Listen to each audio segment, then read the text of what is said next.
For a long time, Gran Turismo 5 has been a hot topic among gamers, both for its lofty aspirations and amazingly extended development cycle. This has led to high expectations, but put any fears you had aside, because Gran Turismo 5 is among the best, if not the very best driving simulation title out on the market today, PlayStation 3 or otherwise.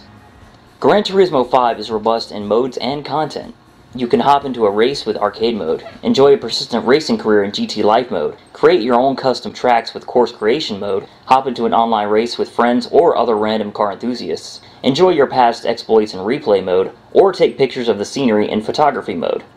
The track creator, while a huge addition in theory, is actually rather disappointing, only allowing for you to break the course up into 4 sections, setting the difficulty of each stretch along with the difficulty of the turns. It's decent, but it doesn't allow for the creative freedom that one might hope for with such a mode. Online mode works well. I didn't experience any lag in the matches I played, and since it's directly linked to GT Life mode, you can use your custom garage of cars in any match.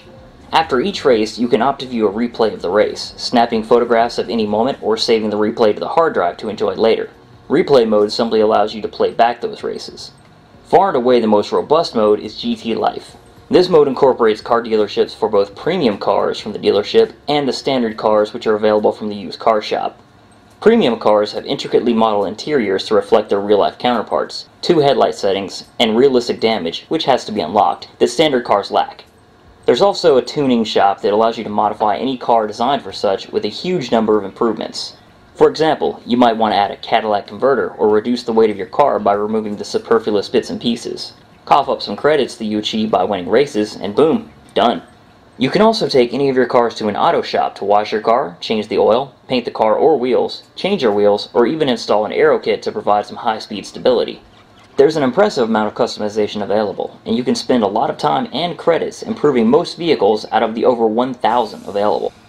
Once you're done pimping your ride, you head to your virtual garage, select the car you want to drive, and usually will select either A-Spec or B-Spec races. A-Spec races are controlled directly by the player. You select a track and compete against appropriate AI-controlled competitors dependent on the level of the race and any requirements the individual races may specify. There are single races, as well as cup tourneys consisting of several races to declare supremacy. Winning a cup race will net you additional credits to buy more cars or tinker with any you already own. B-Spec races are a unique race type that allow you to use an AI racer you generate beforehand to compete in a race using your own cars. You provide navigation for the driver, telling them to pace up, pace down, maintain pace, or overtake the competition. You can't simply spam for the driver to pace up, however, as doing so will fill up the aggression meter. When the meter is nearly full in the red, the driver will be more aggressive, but will also be more prone to making mistakes. The meter will naturally climb if the driver is involved in a tense situation for a long period of time, so careful management of the driver is important in tight races. But to be honest, I mainly found this mode a nice way to make credits while not paying that much attention to the game. It's fairly dull, and honestly, oftentimes it's simply unpredictable as to how the race will unfold unless you just outclass the competition. There are also license tests and special events to test your driving prowess. License tests are a series of challenges to acquire a license that will open up more difficult races and provide experience. Speaking of experience, both you and any drivers you race with will acquire experience as well as credits at the end of every race. Experience helps you to level up, which gives you access to better cars and thus more difficult races, while your drivers will simply become more competent racers as they level up. Special events, on the other hand, vary wildly, offering everything from kart racing to rally races. While it does offer variety, these unique tests feel fairly far removed from the rest of the core game. It's hard to knock these additions too much, but they likely aren't going to rope anyone in who isn't already on board with the whole driving sim experience. The cars in GT5 really do have a distinct feel that mirrors how you'd imagine many of these cars would run. It's easy to feel the weight of your car as you turn after playing a few cars of considerably varying size. While I didn't get the opportunity to use a specialty racing wheel setup for the game, I have to imagine that for a sim like this it would make the experience even better by a considerable margin. The analog stick controls are certainly competent, but the margin of movement is so comparably small that it feels quite easy to oversteer, particularly when you're still adjusting to the feel of a new or newly tweaked vehicle. GT5 is a beautiful game. The environments are nicely rendered, as are the cars, but the backgrounds are what really managed to impress me on occasion. Be it the mountains in the distance or the starry sky above, Gran Turismo's backgrounds look real good. The only real knock I can make on the graphics are that there are some noticeable aliasing issues on the cars at times, particularly on the lower ridge. It isn't a big deal, but in a game where so much looks fantastic, it does manage to stand out. Thankfully, the game runs at a solid, smooth frame rate that never dropped once during my considerable time with it. Like the graphics, the sound in GT5 is also extremely impressive. The roars of your engines sound fantastic, and there's a huge amount of music to accompany your experience. Of course, there are some tracks that aren't likely to sit well with you, and frankly, a lot of the menu music sounds like an infomercial soundtrack, so thankfully you can access the music tracks and select what tracks you want to be on or off while you play.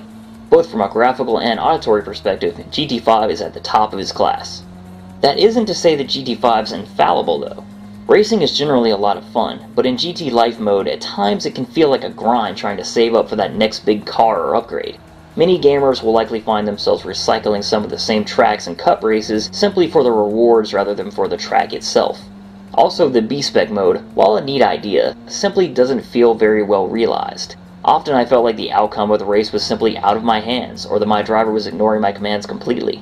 There are races where I could absolutely blow away the competition when racing myself, while the AI still didn't place first. It could be frustrating. Still, there's no denying that Gran Turismo 5 is an amazingly refined driving experience. It offers an amazing amount of depth and realism for the car enthusiast, yet manages to be at least moderately accessible even to the layman that rarely, if ever, plays a racing sim.